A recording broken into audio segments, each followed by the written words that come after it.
Witam. 15 czerwiec 2025 rok. No i oczywiście jaśmin przepięknie kwitnie. No i zbliżamy się coraz bardziej do następnego miesiąca, czyli raka. Ale jeszcze jesteśmy w bliźniętach i musimy patrzeć jak najbliżej, związać się z wytycznymi, jakie przynosi nam pełnia. To też pełnia jest zawsze uzależniona od pewnych magicznych sytuacji. I taką magiczną sytuacją jest miłość dwojga osób. Dlaczego to? Akurat, bo osoba, i to o dziwo podpisała się jako lwica, z takim w pewnym sensie apelem, że troszeczkę niezrozumieniem tematu, ale apel, ale uderz w stół, nożyce się odezwą i to jest najważniejsze, że to trzeba było jednak zrealizować czy wypunktować. O co chodzi w tym wszystkim? Przede wszystkim o jedną rzecz najważniejszą, że rodzimy się w znaku i nie każdy znak do znaku pasuje w związku. I teraz astrologia ma tą szaloną przewagę nad tym wszystkim, że pokazuje, czy ten związek będzie trwały, czy nie będzie trwały. Można przejrzeć cały życiorys, popatrzeć sobie, zbudować, można pewne rzeczy zrealizować, które też są czy nie są, ale zawsze warto skorzystać, jeżeli jest możliwość spojrzenia na to wszystko, co dookoła nas, w bardziej nieinwazyjny sposób. No cóż, astrologia pokazuje nam pewne chwyty, dlaczego ten osobnik nie nadaje się dla tej partnerki, a co jest powodem. I też to wyjaśnienie wcale nie stanowi jakiegoś wielkiego problemu, co raczej sprawdzeniem tego wszystkiego, o czym wiemy, tylko nie chcemy tego zobaczyć, ponieważ unikamy. Faktem jest, że związek partnerski polega na ustępowaniu sobie. Im bardziej umiesz ustępować tej osobie, tym bardziej jesteś zakochany czy zakochana, też obojętnie jak będziemy to interpretować, ale to jest podstawą tego wszystkiego, co w rzeczywistości się dzieje pomiędzy dwiema osobami. Nazywamy to chemią, nazywamy to wieloma różnymi znaczeniami, motylkami, nie motylkami, ale w gruncie rzeczy wybaczamy sobie pewne wady. I te wady nawet czasami nas śmieszą, czasami nas mobilizują do jakiejś takiej dziwnego zachowania, którym nazywamy miłością. A więc, czy to jest Mars, czy Wenus, czy skojarzenie? No jest obligatoryjne, raczej nie, bo wcale nie o to chodzi, bo związek to jest zupełnie gdzie indziej i raczej musimy spojrzeć na planety, które są związane. Oczywiście planeta Wenus bierze w tym wszystkim udział, jakby jest prowodyrem tego wszystkiego, ale czy Mars? To ja bym lekko w to wątpił.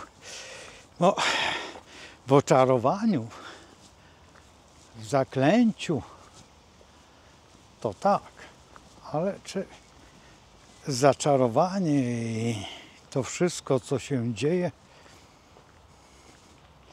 jest dla nas najważniejsze? czy najmniej istotne. Co jest najpiękniejsze w związku?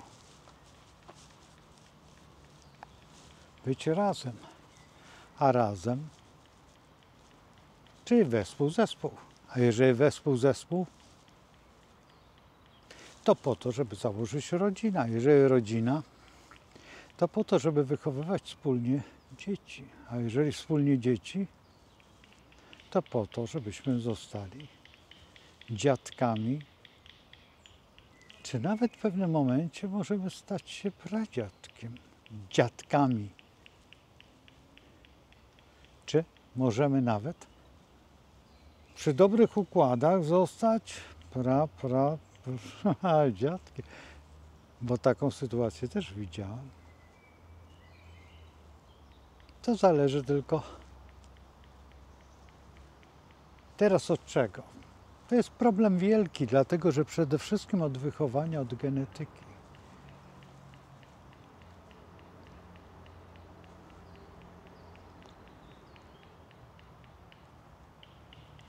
Czas jest dziwnym czasem.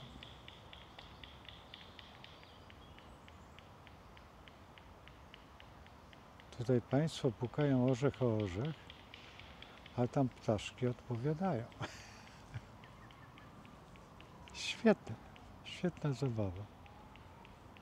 Dyskusja pomiędzy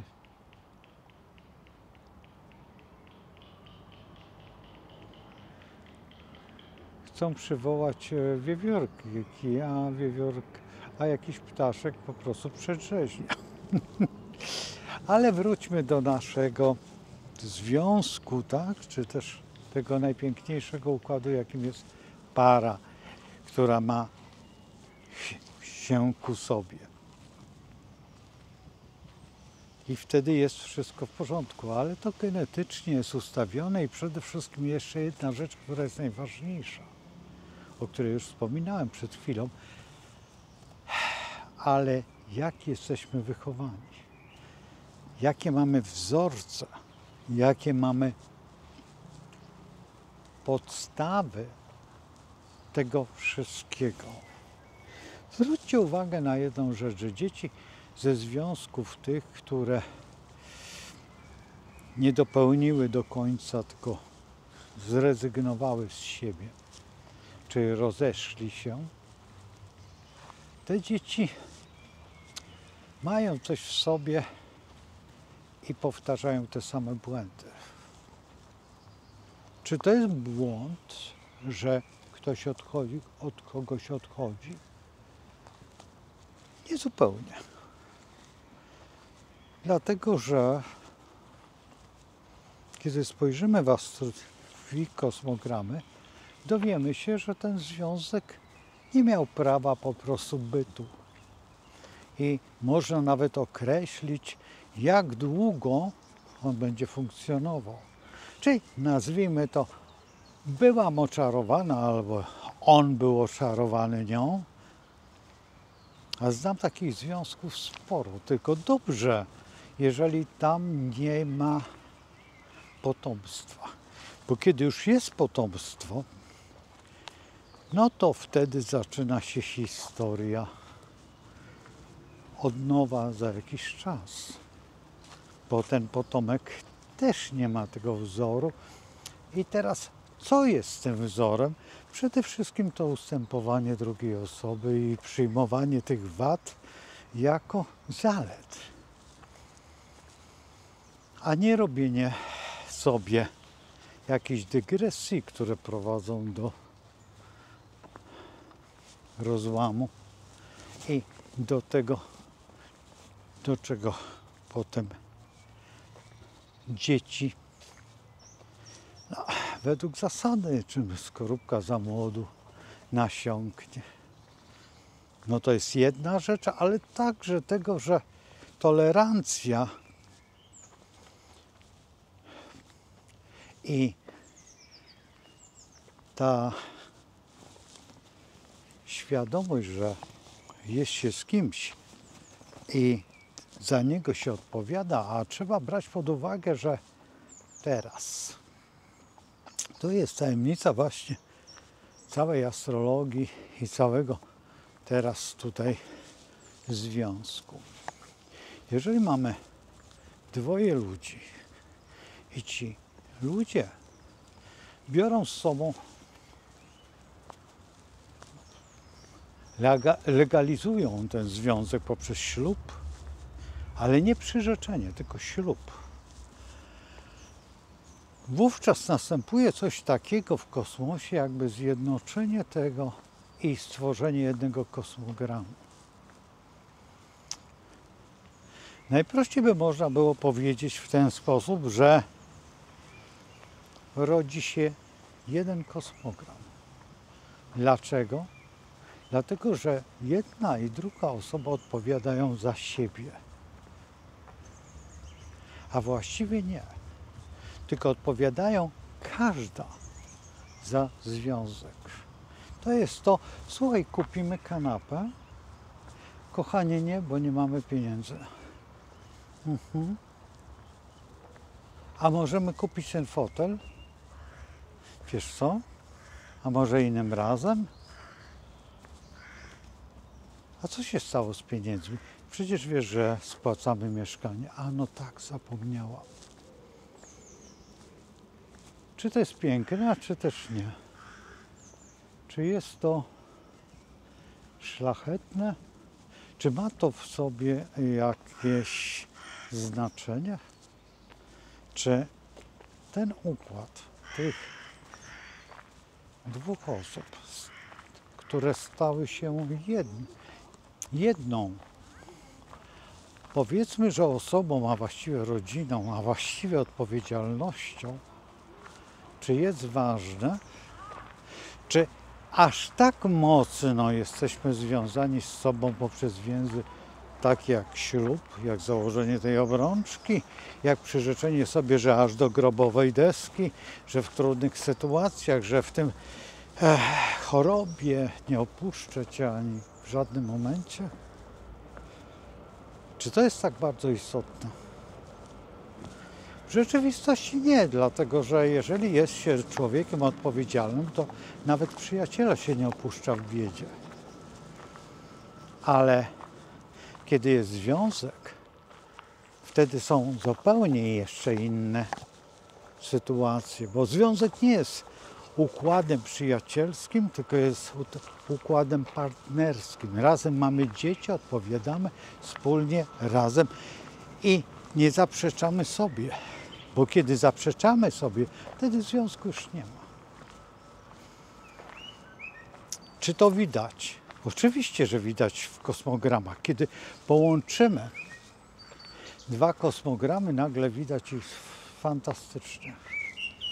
Jeżeli bierzemy ten wektorowy, czyli dwa kosmogramy i robimy ten jeden, czy też nazwijmy to partnerskie, obojętnie jakbyśmy chcieli go nazwać, to w zależności od tylko stylu myślenia, ale zrobimy ten jeden, to wtedy też widzimy, że ten związek jest nierozerwalny. I czy są jakieś czynniki, które determinują związek? No jak to nie? Są kwadratury, są jeszcze inne aspekty, które nie za bardzo są sprzyjające. Ale są kwadratury, które są dodatnie, a są kwadratury, które są ujemne. Dlaczego tak jest? No, dlatego, że każdy z nas jest inny i każdy z nas prowadzi zupełnie inną grę. Ale nie wtedy, kiedy już się połączymy. Kiedy połączymy się tym więzem małżeńskim, poprzez ślub cywilny czy kościelny, to już obojętne, ale jednak i wtedy odpowiadamy wspólnie w każdym momencie, w każdym rzeczywistości. I dlaczego tak jest? Dlaczego to wszystko tak funkcjonuje? Powodem jest jedna z rzeczy, która jest najbardziej istotna, że jesteśmy jednym organizmem, łącznie z naszymi dziećmi. I jeżeli Jest taka możliwość, bardzo często dziecko jest najważniejsze w związku. Ono łączy zarówno jedną osobę, jak i drugą osobę. Bo jedna osoba i druga osoba jest wychowana w ten sposób, że dziecko jest najważniejsze. Ale te dwie osoby są zupełnie różne. I znam takie małżeństwa, nawet bardzo dobrze, kiedy dziecko ich połączyło. W nierozerwalnym związku już, dlatego że dziecko jest.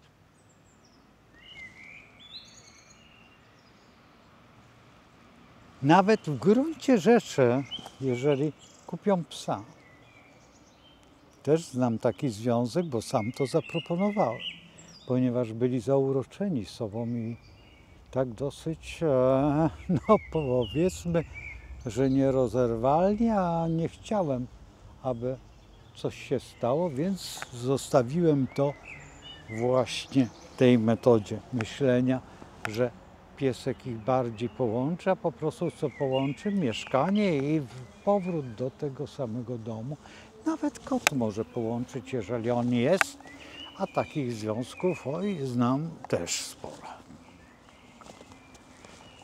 Kiedyś tam się pojawi dziecko w przyszłości, albo się nie pojawi, to też w zależności, bo związki są różne. Dzisiaj, w dzisiejszych czasach posiadać potomstwo jest wielkim zaszczytem, bo no cóż, nie chcę tutaj tego wątku rozciągnąć, bo można by o tym wręcz rok opowiadać i jeszcze by nie starczyło czasu, bo tych przypadków jest wiele i każdy jest inny, inna przyczyna, chociaż w sumie właściwie tylko chodzi o jedno, by mieć potomka i to należy właśnie do lwa. A co z tego wynika? I właśnie dlatego też, jeżeli patrzymy na to z takiego punktu widzenia, a nie innego, to tutaj właśnie ten post napisała osoba spod znaku lwa i dlatego też lwy pewnych rzeczy nie pojmują, bo muszą mieć tego potomka. Na ogół lwice chcą mieć tylko jednego, lwy mogą mieć ich więcej i więcej partnerek, ale nie chodzi o niewierność. Czasami są zupełnie inne przyczyny, jak śmierć. I znam też takiego lwa, który ma sporo dzieci, ale nie była śmierć. Co opuszczenie przez partnerki jego, a pozostawienie mu tej młodzieży. I w ten sposób zrobiło się niezłe statko wokół niego. No, ale cóż, pani władca jest porządnym człowiekiem. I to trzeba brać pod uwagę właśnie, że te wszystkie historie, które są związane z partnerstwem i z prokreacją, co jest najważniejszą rzeczą, bo to jest w podtekście, bo przecież w pewnym momencie zaczyna nam to wszystko normalnieć i stajemy się sobie nieodzowni lub bliscy, można by powiedzieć, ale tutaj przyjaciele czy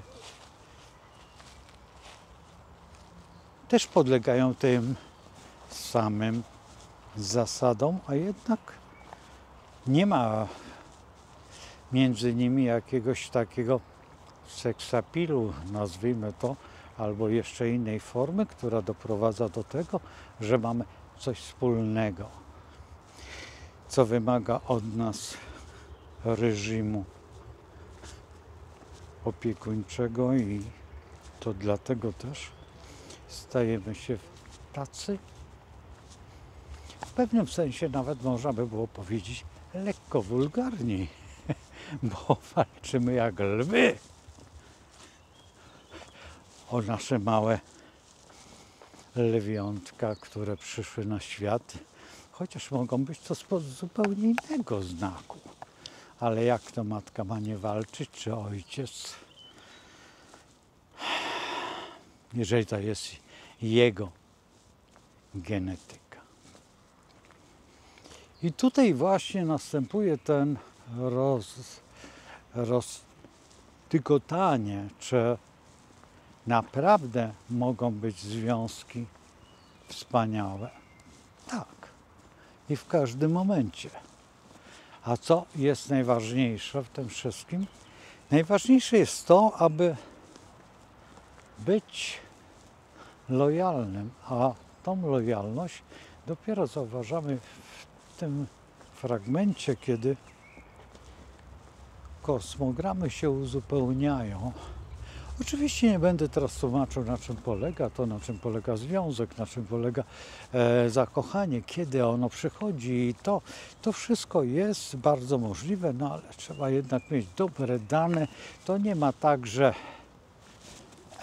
mimo to, że podajecie te dane, czasami po wielu latach okazują się, że nie są te dane i potem oskarżacie. A astrolog mówi, że było tak wspaniale, a ten związek nie istnieje. Właśnie tutaj jest taka sytuacja, bo mój znajomy pracujący tutaj właśnie pytał się wielokrotnie mnie, dlaczego tak powiedziałam, a tak nie jest. Wreszcie znalazł partnerkę i jest szczęśliwy, ale to była jedna z moich pierwszych analiz. Właśnie byłem aż podniecony tym, że tak świetnie się dobrali, a potem okazało się, że to wszystko jest, nazwijmy to, do fify. Do dzisiaj nie wiem dlaczego, dlatego że tej pani, tej kobiety właściwie można było tak rzec. Ja jestem tylko znajomym, ale ona jest kuzynką mojego przyjaciela i dlatego też czasami rozmawiamy o tym, a on też nie może tego zrozumieć, że właśnie ten związek się rozszedł. Bez przyczyny i bez żadnego jakby konkretnego zaznaczenia, że to nie ma prawa bytu. Gdy w sumie właściwie był i doskonale było widać to wszystko, a jednak coś się stało. Dlaczego? Ani ja, ani mój kolega nie umie odpowiedzieć i zrealizować tego właśnie planu. To jest dla mnie jedną z największych, powiedzmy, że tajemnic, czy też przygód, które są w tym wszystkim zapisane w kosmosie gdzieś, gdzie właśnie to wszystko widać, a jednak czasami umyka coś i dopiero po czasie zorientujemy się, na czym to polega, ale wtedy już będziemy o jedno piętro wyżej i będziemy stawiać inne pytania przyszłym parom, które się zgłoszą oczywiście do astrologa. Często jednak pytania są te, ale najgorsza rzecz, że to wszystko się dzieje już po jakimś czasie i wtedy, kiedy zaczynają występować konflikty. A jak one zaczynają występować, to wtedy właściwie już nie ma czasu na nic jak tylko na jedną rzecz. Spojrzenie na ten związek z punktu pęknięcia tej bańki mydlanej albo bombki, która się potłukła i już tego się nie da złożyć czy skleić, a już tej mydlanej nie powtórzymy wcale. I to jest chyba najbardziej istotną historią, która otwiera szlak właśnie tego typu związków. Ale tak jak zaznaczam, nie ma dwóch identycznych historii, nie ma dwóch identycznych pytań, nie ma dwóch identycznych postaci, żeby można postawić, że tak jest. Dlatego też opowiedziałem o tej parze, która w gruncie rzeczy powinna być genialną parą, bo była i nadal można to sobie zweryfikować i bardzo często rzucam przy wykładzie, jak wyglądają związki, że ten akurat się nie udał. Jest to dla mnie bolesna sprawa, dlatego że jest to bliska mnie osoba, właśnie ten kolega, którego to jest nie on, ale jeden i drugi jest w jakimś sensie związany ze mną. I tutaj nagle padły te historie, które są poza zupełnie planem realizacji. No cóż, tak się zdarza, tak jest i tak bywa. Czy to jest złe, że młodzi ludzie nagle idą w tym kierunku, że idą do astrologa i się pytają, czy przetrwają? Jest to szalenie mądre i uważam, że ten mechanizm wiedzy jest niezaprzeczalnie najbardziej zgloryfikowany przeze mnie, ale to można by było powiedzieć, ale nie ma innego.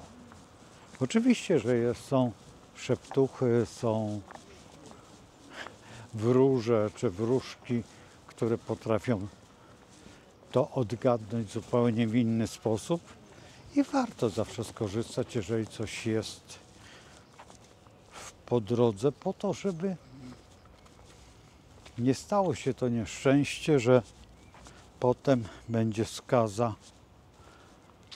na pokolenia, tak? Bo te dzieci z takich, nazwijmy to, upadłych związków popełniają na ogół te same błędy. To nie jest regułą, ale zawsze w tej chwili jeszcze najgorsza rzecz jaka jest, że jest to wychowanie w tym wolnym duchu i w tym wszystkim, że nie potrzeba mieć związku, a dzieci można adoptować, czy jeszcze jakieś inne rzeczy, ale ja nie chcę tutaj o tym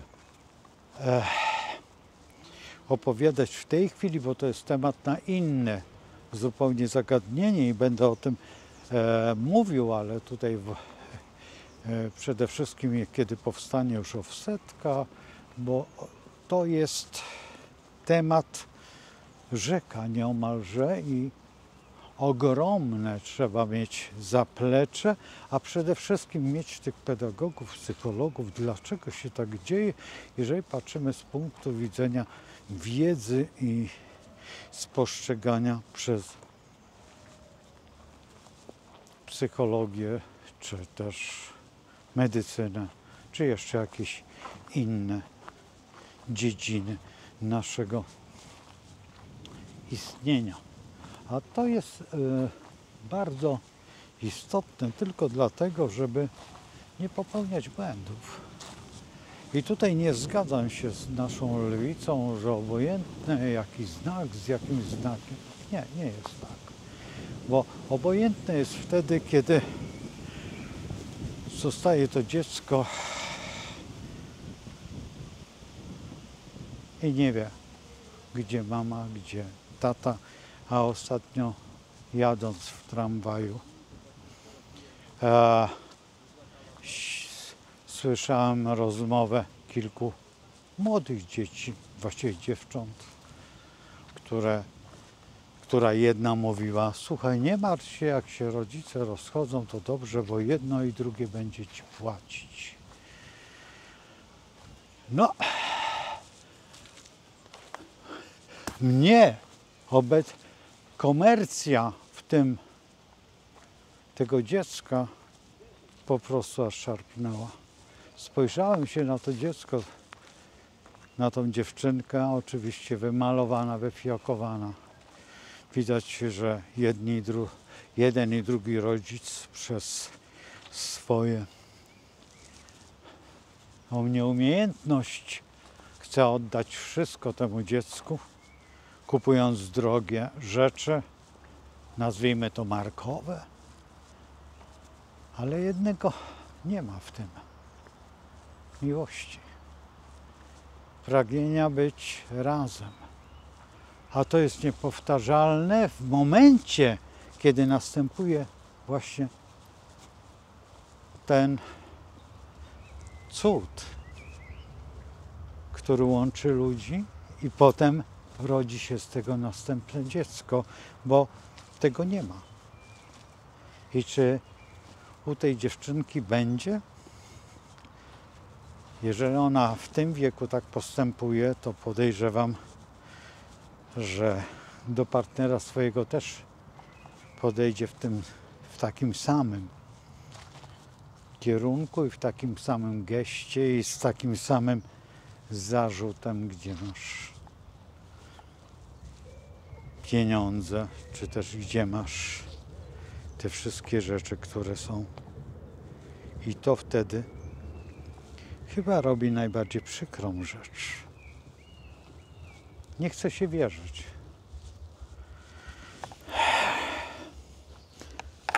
że jest coś takiego w świecie jak miłość za pieniądze.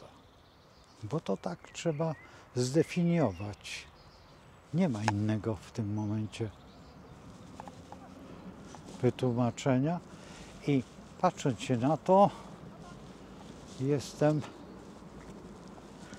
nie tyle zawiedziony, bo to nie ja, ale patrząc się w przyszłość tych młodych ludzi i współczesnej pedagogiki, która rozpoczyna się na L, a kończy się tam na jakiejś innej literze, i to wprowadza się w działanie, jest nie tyle hańbą, co w rzeczywistości nieumiejętnością spojrzenia w przyszłość, ale przyszłość jest taka, żeby po prostu nas pozbawić po prostu życia, bo jest to cicha eutanazja społeczna i nie tylko, ale przede wszystkim najbardziej umiejętne wprowadzenie w to, że będziemy odchodzić na żądanie innych, a nie powołani przez Boga. I to jest chyba już koniec tej historii i tej opowieści, bo co można więcej powiedzieć o miłości dwojga ludzi do siebie, którzy chcą stworzyć rodzinę. A wszyscy klakierują temu, żeby inaczej pojąć każdy krok do wolności i miłości. przede wszystkim do siebie, ale w tajemnicy Boga. Słuchajcie, do zobaczenia i oczywiście o 21 zaczynam znowuż o czymś tam opowiadać i mam nadzieję, że będziecie. A ci, którzy tutaj mają refleksję, to na dole, oczywiście na YouTubie, jest ten post. Do zobaczenia.